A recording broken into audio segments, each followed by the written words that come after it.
En aquel tiempo, Jesús dijo: «Ya conocen el camino del lugar a donde voy». «Señor, no sabemos a dónde vas», dijo Tomás. «¿Cómo vamos a conocer el camino?». Jesús le respondió: «Yo soy el camino, la verdad y la vida. Nadie va al Padre sino por mí». Estamos nuevamente en el Evangelio Tiene Calle y con una visita muy especial. Le pregunté cómo la tenía que presentar y me dijo Carlota. ¿Cómo estás, Carlota? Fenomenal y feliz de estar aquí hoy con todos vosotros. Se te nota que no eres de por aquí. ¿De por dónde eres? Soy española, del sur de España, de una ciudad que se llama Granada. Granada. Tierra soñada por mí.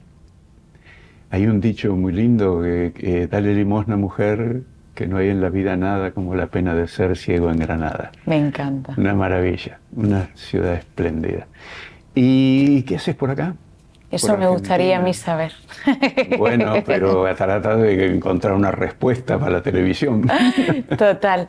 Pues vine aquí con la ilusión de poder conocer cómo se vive la fe en Argentina y dentro de Argentina en un lugar muy concreto que es el norte neuquino, porque mi acompañante espiritual es sacerdote en el norte neuquino. Eso fue lo que me atrajo a venir aquí a hacer una experiencia y vine un poco con esa excusa y con la idea de escribir un libro en un lugar tranquilo, en el que tener un poco de silencio, paz y soledad.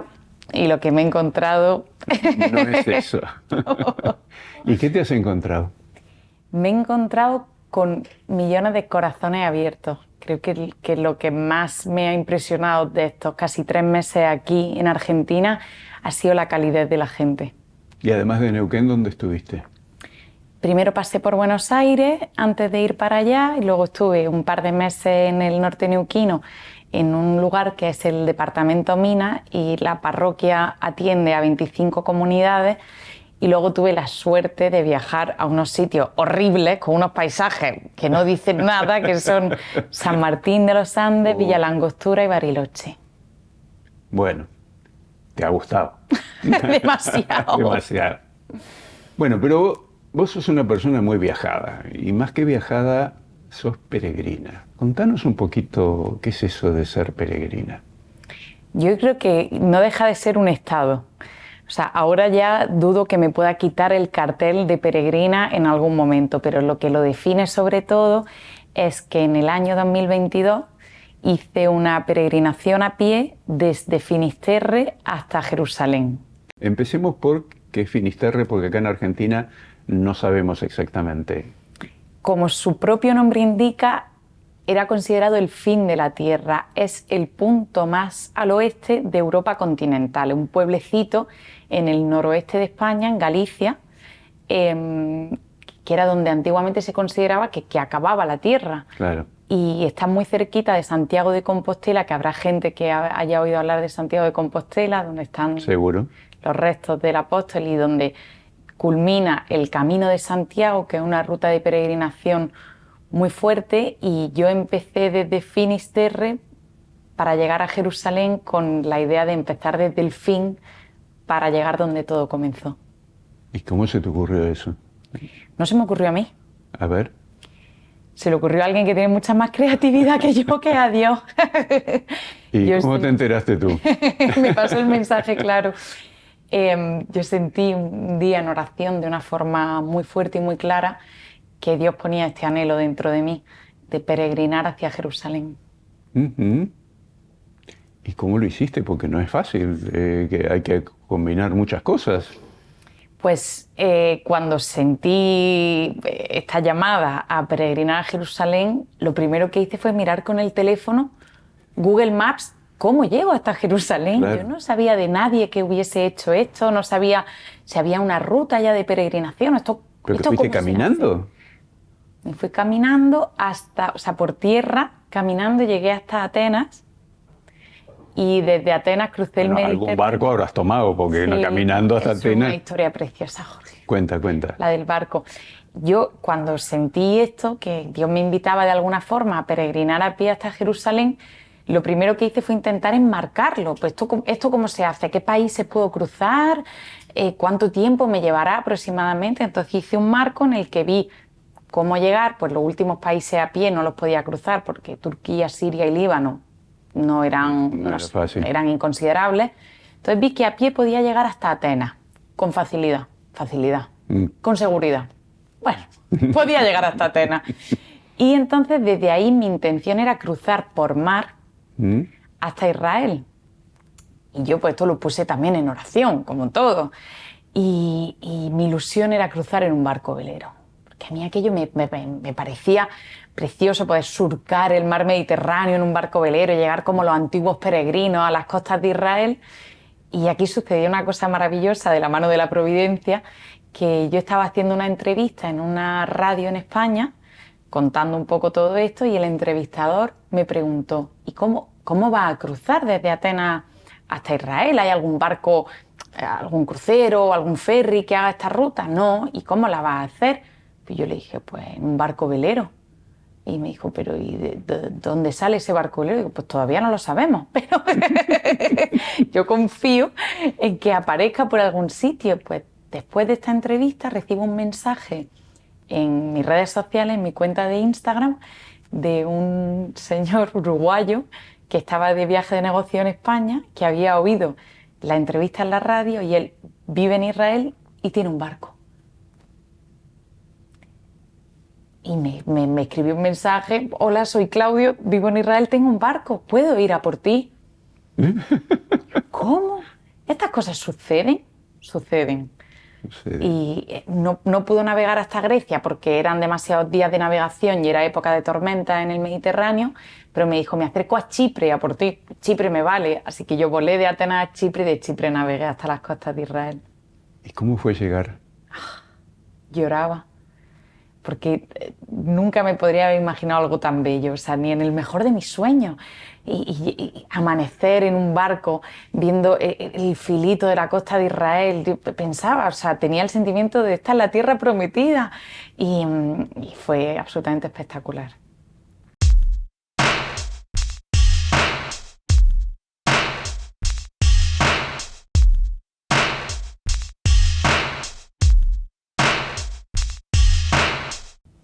Volvamos un poquito para atrás. También pasaste por Roma. ¿No te quedaba de paso o sí? No me quedaba de paso en absoluto, pero pensé, ya que me pongo, me pongo. No puede ser que salga desde Santiago de Compostela, que vaya hasta Jerusalén. Los tres grandes centros de la peregrinación son Santiago, Jerusalén y Roma. Y dije, por un poquito más de esfuerzo paso por Roma. Y lo que en Italia me hubiese llevado 2-3 semanas cruzar Italia por el norte, pues empleé 3 meses para bajar hasta Roma y volver a subir. Y eso me regaló la posibilidad de saludar y de tener una bendición de vuestro paisano, del Papa Francisco, y fue un regalazo. ¿Cómo fue ese encuentro? Muy divertido. ¿Divertido? Yo me esperaba un momento teológico fuerte, un momento fundante, ¿no? Le dicen. Y lo que fue un momento de risa compartida, de cariño como muy, muy genuino. Y me enteré que le regalaste algo y que fuiste con una... Cuenta. Yo fui y le conté que estaba peregrinando a pie a Jerusalén y que antes de ir a ver a Jesús quería pasar a saludar a Pedro. Entonces se empezó a reír y me dijo, hay que venir a saludar al portero. Y entonces a él le regalé un pasaporte de peregrino, una credencial, con sus datos y con unas reflexiones que yo había ido haciendo a lo largo de los 6 primeros meses de la peregrinación, y luego le pedí un regalo para mí. Entonces le pedí que bendijese una nariz de payaso para que yo pudiese llevar la alegría de Dios al mundo entero. Bendijo la nariz de payaso y ahí yo me puse la nariz de payaso y nos morimos de la risa. Mira qué lindo, mira qué lindo. Entonces fuiste de Santiago de Compostela, de Finisterre, hacia por el norte, ¿por dónde? ¿Por los Pirineos? Claro, yo primero crucé el norte de España por la costa, porque al empezar en enero, que es nuestro invierno, tenía riesgo de nieve. La nieve me complicaba mucho la peregrinación. Yo voy sola, con una mochila y unos bastones. Encontrarme con nieve me complicaba bastante el tema. Entonces preferí ir por la costa, entonces hice el norte de España por la costa en los meses de enero y febrero. Por la costa crucé a Francia, hice el Prepirineo francés y luego pasé a la Costa Azul, maravillosa. Hice Francia en los meses de marzo y abril y a principios de mayo estaba entrando en Italia y bajé hasta Roma y luego volví a subir, y eso lo hice en los meses de mayo, junio y julio. Y en agosto crucé Eslovenia y Croacia, o sea, ya lo que hice fue tomar la costa de los Balcanes y luego crucé muy rapidito a Bosnia para ir a un sitio muy especial que es Medjugorje. Y luego en el mes de septiembre crucé Montenegro y Albania, y en el mes de octubre Grecia hasta llegar a Atenas, y a principios de noviembre, después de esa travesía en barco, estaba entrando en Israel. Ahora, vas caminando. ¿Y dónde paras y cómo te arreglas? Pues yo hacía rutas de aproximadamente 20 kilómetros al día. Y lo que buscaba era que hubiese algún núcleo poblacional en un radio aproximado de 20 kilómetros. O sea, yo lo que no quería...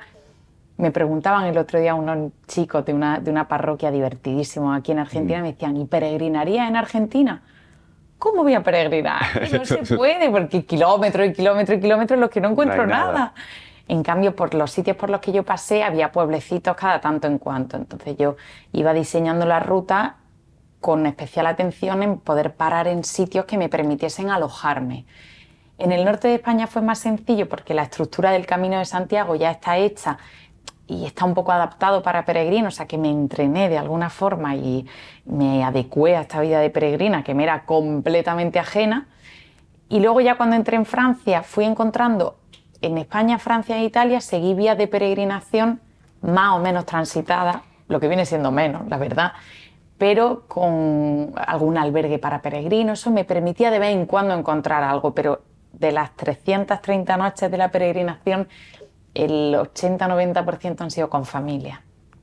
¿Y cómo te ubicabas con esas familias? ¿Cómo las conocías? Pues muchas veces con haberme alojado en una familia ya iba enganchando con otras, porque paraba en un pueblo, me alojaba con una familia y les contaba, mañana paro en el otro pueblo. Fenomenal, es como si estoy aquí en Capital y te digo, mañana voy a San Isidro. Fenomenal, conocemos a X personas en San Isidro. El de San Isidro me conectaba con el siguiente con el siguiente. Y cuando llegaba a un pueblo en el que no tenía nadie, el primer sitio que buscaba, por supuesto, era la iglesia. Bueno, dos preguntas. Primero, ¿tu familia cree que estás loca? ¿Cómo es la cosa? Creo que sí, piensa que estoy un poco loca, pero me apoyaron muchísimo desde el principio. Les chocó porque, bueno, te podrás imaginar, sobre todo a una madre, pues esto es antinatural. La pobre estaba preocupadísima, pero ahora pienso la generosidad de una madre que con esa preocupación y un año sin dormir me apoyó mucho desde el principio y me acompañaron mucho también en este proceso. Mira, qué lindo. Y la otra, esta es la parte de afuera. Por adentro, ¿qué fue pasando mientras vos caminabas y estabas en toda esta aventura? Pues me fui abandonando, que ha sido el proceso más bonito por el que he pasado y por el que sigo y espero seguir hasta el día que me muera. Abandonarme, darle cada día a Dios un poquito más de mí, intentar ser menos yo y más Él, que haga Él.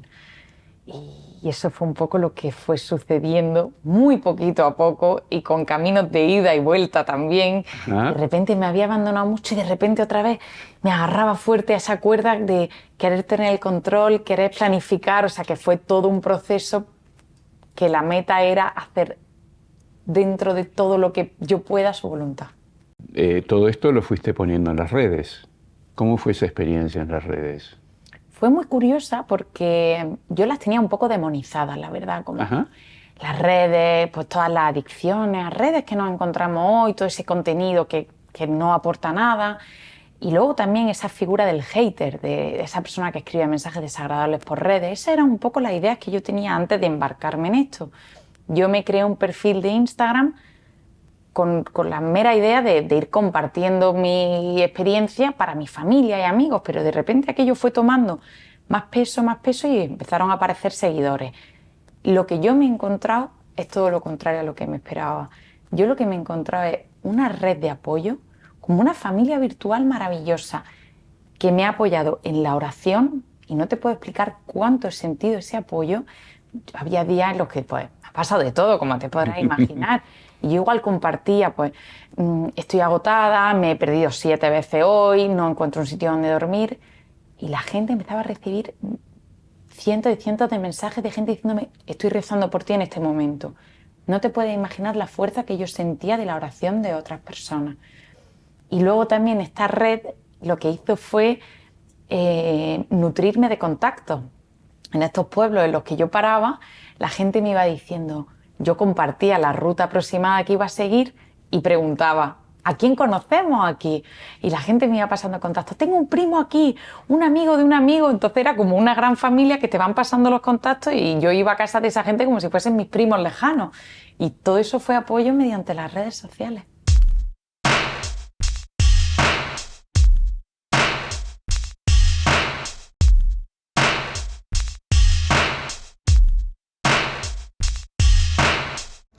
Desde que he llegado de Jerusalén, la pregunta que más se repite es ¿y ahora qué? ¿Ahora qué vas a hacer con tu vida? ¿Ahora a qué te vas a dedicar? He pensado muchísimo en el concepto de la productividad.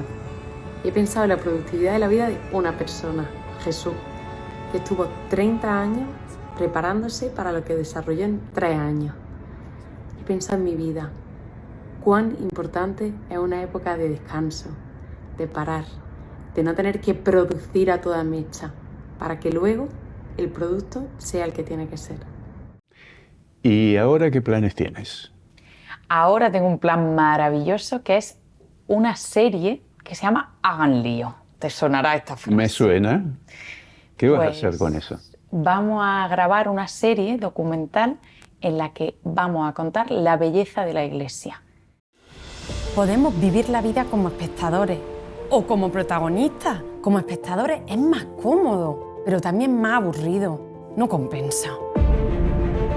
Ser protagonista es más emocionante porque puedes meterte en algún lío. Yo lo tengo claro. Protagonista. ¡Vamos al lío! No balconeen la vida, métanse en ella. Jesús no se quedó en el balcón, se metió. Hay tantas cosas maravillosas que están pasando a día de hoy, que la realidad supera la ficción. Y tengo la sensación de que hay que contarlo, de que hay que contarle al mundo esta belleza, que ante el bombardeo de noticias negativas, creo que también tenemos que contar las positivas. Y mi experiencia recorriendo medio mundo a pie es que hay historias maravillosas de gente haciendo lío en nombre de Dios. Entonces, un director de cine que se llama Juan Manuel Cotelo y yo hemos decidido embarcarnos en esta aventura de contar la belleza de la Iglesia del siglo XXI. ¿Y cómo lo van a hacer? ¿Con tu experiencia en las redes y tu experiencia de peregrinar o otro tipo de relatos? Sobre todo es con su experiencia, porque él es el que entiende de este mundo y yo más que nada voy a ir con el micrófono y con la cámara a buscar esas historias. Entonces ya hemos ido identificando algunas de una belleza impresionante y en los próximos meses vamos a estar grabando los 6 primeros capítulos en diferentes países, en España, en Paraguay, en Escocia, en Bosnia, y vamos a ir grabando estos capítulos y esto es solamente la primera temporada. La sensación que tengo es que vamos a grabar 50 temporadas porque hay tantas historias que tenemos que documentar que esto es solamente el principio. ¡Qué maravilla! Eso es anunciar el Evangelio vivo y en la calle y en la vida concreta de las personas. Volvamos para atrás. ¿Qué pasó cuando estabas en Jerusalén? ¿Cómo te sentiste ahí en Tierra Santa? La llegada a Jerusalén fue completamente diferente a lo que yo tenía en mente. Mi idea era, durante los meses de noviembre y diciembre, peregrinar todo Tierra Santa a pie. Yo me había estado preparando, estudiándome los evangelios, yo me había dibujado un mapita y iba leyendo el evangelio, marcando las cosas en el mapa. Cuando uno lee, muchas veces no se ubica, entonces yo fui como poniendo en el mapa dónde es cada cosa, qué ruta hacía Jesús con sus discípulos y fui marcándome todo en el mapa. Y mi idea era, los meses de noviembre y diciembre, hacer eso a pie y en Navidad llegar a Jerusalén. A final de noviembre sucede algo inesperado y es que mi abuela pues, se cae, se pone enferma y va empeorando en cuestión de 2 días. De repente su salud empeora muchísimo y yo en ese momento me encuentro en un pueblecito que se llama Ain Karem, que es donde vivía Isabel, la prima de María. donde María va a visitar a su prima, lo que conocemos como la visitación, cuando están embarazadas las dos. Y yo estaba en ese pueblo cuando de repente pues, la situación en mi casa cambia radicalmente de un momento a otro. Y yo me pregunto, ¿qué hago ahora? ¿Sigo con mi plan de peregrinación o me voy a casa a estar con mi abuela? Yo recuerdo en ese momento estar rezando en una capilla y mirar la lucecita roja que indica que el Señor está ahí y mirar con rabia y decirle a Dios, ¿qué quieres? ¿Por qué me haces esto ahora? Estoy muy cerca de llegar a la meta, ya estoy físicamente cerca de Jerusalén, pero tengo todo un plan. Mi plan era rodear Jerusalén y al desierto, luego hacer una semana de silencio en Getsemaní. En fin, era un plan maravilloso y de repente estoy ahí, muy cerca de llegar a mi meta y todos mis planes se van al traste. Y yo recuerdo estar rezando esa lucecita roja diciéndole, ¿por qué me haces esto? ¿Qué quieres de mí? A él también le gusta hacer lío, ¿eh? Para ajustar todos los planes. Entonces de Incarem me fui ese día caminando a Belén y recuerdo entrar en la iglesia de la Natividad, estar rezando ahí en ese portal de Belén y salir de la iglesia de la Natividad y de forma instintiva comprar unos vuelos para el día siguiente volverme a casa. Entonces de repente decido entrar en Jerusalén un mes antes de lo que tenía previsto. Mi entrada de Jerusalén ya la tenía súper organizada, iba a venir el alcalde de Jerusalén a recibirme, imagínate, los medios de comunicación, todo allí, aquello iba a ser súper esplendoroso y de repente digo, entro mañana. Y mi sensación era de no estoy preparada para entrar en Jerusalén.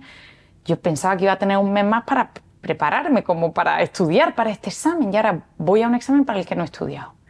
Entonces al día siguiente entré en Jerusalén y estaba en la iglesia de Betfagé, que es donde Jesús manda a sus discípulos buscar un burrito para entrar el Domingo de Ramos a Jerusalén. Y desde ahí comencé a bajar por el Monte de los Olivos y estaba súper inquieta, no tenía ningún tipo de paz, estaba enfadada, estaba nerviosa, como no me imaginaba así mi entrada a Jerusalén y yo pretendía hacerlo de otra manera y ahora voy a entrar. Y mi sensación literal era, no me he enterado de nada. Yo pensaba que desde Jerusalén, o sea, desde Finisterre hasta aquí, me iba a haber enterado de lo que Dios quería de mí y voy a entrar en Jerusalén y estoy más perdida que el día que salí de Finisterre. Y en ese momento, bajando por el Monte de los Olivos, me paro en Getsemaní, en este lugar en el que yo iba a hacer una semana de silencio y voy a visitar al franciscano que lo lleva a este sitio, al padre Diego, y me dice, pero tú no vas a venir dentro de una semana, ¿qué haces aquí ahora? Y le cuento, me voy a volver hoy a casa y se me han ido todos los planes por otro sitio. Y me dijo, tú no estás bien, ¿eh? Y digo, a la vista está que no. Y le conté que yo no me veía preparada para entrar en Jerusalén y me dijo, es que tú nunca vas a estar preparada. Esto no va de ti, esto va de Dios. Esto no va de hasta dónde llegan tus fuerzas, que eres tú capaz de conseguir. Esto va de que tu brazo no llega, que es Él quien te toma de la mano y te lleva. Y yo le dije, ya, pero es que yo llevo un año esperando este momento. Y me dijo, ya, pero Dios lleva esperándote toda la vida. Y me rompió. Y ahí crucé la muralla de Jerusalén, entré en la Ciudad Santa y fui hasta el Santo Sepulcro, que para el que nunca haya estado es un lugar que no tiene ningún tipo de romanticismo, que no invita a la oración de ninguna de las maneras. Y yo me puse allá a hacer la fila para entrar en el Santo Sepulcro rodeada de ruido, incienso, locura. Y que ya cuando consigo entrar en el Santo Sepulcro, yo decía, este es el lugar en el que da sentido a todo, a toda mi vida, a todo lo que pasa en el mundo entero. Sobre esta piedra es sobre la que está tendido el cuerpo de Jesús y Él resucita. O sea, esto es el momento más importante de la historia. Entonces me arrodillo ante esa piedra, la beso y no siento nada. La vuelvo a besar, digo, sí, no la he besado bien. Nada. Digo, ¿dónde están los fuegos artificiales? ¿Dónde está el confeti? Este es el sitio más importante del mundo. Y no sentí nada. Me salí de allí, me tomé un avión, me fui a mi casa, llegué a Granada, llegué a casa de mi abuela, me senté con ella, la tomé de la mano y dije, ahora, este era mi Jerusalén, esta era la pasión que yo tenía que vivir. Aquel sepulcro está vacío, ahí no hay nadie, está aquí con mi abuela. Mira qué lindo, qué linda experiencia, qué linda experiencia. Y ahora tienes por delante la serie y anunciar a través de las redes todas estas maravillas que nos estás contando, ¿no?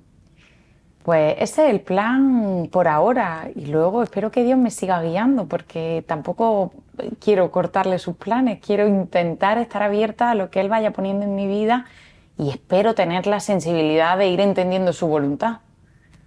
Y la vas entendiendo. Y poniéndole las menos trabas posibles. Carlota, muchísimas gracias por tu testimonio, muchísimas gracias por dejarte llevar por este señor que hace lío y disfruta mucho de Argentina y vuelve y sigue transmitiéndonos todas esas cosas lindas que nos transmites. Muchas gracias. Muchas gracias. Espero poder volver pronto porque lo que pasa aquí en Argentina a mí me tiene loca y creo que hay una belleza, creo que hay muchas bellezas. Yo creo que, ya te lo dije, creo que estabas loca de antes, pero está muy bueno que esto también te ponga más loca todavía. Sí, totalmente. Muchísimas gracias. A vosotros. Hay 3 cosas que me apasionan especialmente de Argentina. Bueno, del norte neuquino, porque no he visitado tanto Argentina. La primera, el dramatismo, la exageración, la hipérbole como forma de vida. Aquí o amas o odias las cosas, no hay término medio. O eres re fanático o no puedes. La segunda, el afecto físico. El abrazo como estándar. Aquí, en el norte neuquino, incluso la gente que no me conoce viene y me saluda y me da un beso. Y no digo ya en la misa, la paz son abrazos apretados. Me da la vida. Y la tercera es el concepto de lo comunitario. Que de un mate beban 20 personas. Que en un bote de dulce de leche entra una cuchara, una chupa y otro la mete y se la come también. Para el COVID, regular. Para la fraternidad, maravilloso. Y no puedo hablar de todas las cosas que amo, del chivo, del fernet, del mate, del dulce de leche, de la música, la chacarera, el chamamé, la samba. ¡Amo este país! En aquel tiempo, Jesús dijo, ya conocen el camino del lugar a donde voy. Señor, no sabemos a dónde vas, dijo Tomás. ¿Cómo vamos a conocer el camino? Jesús le respondió, yo soy el camino, la verdad y la vida. Nadie va al Padre sino por mí.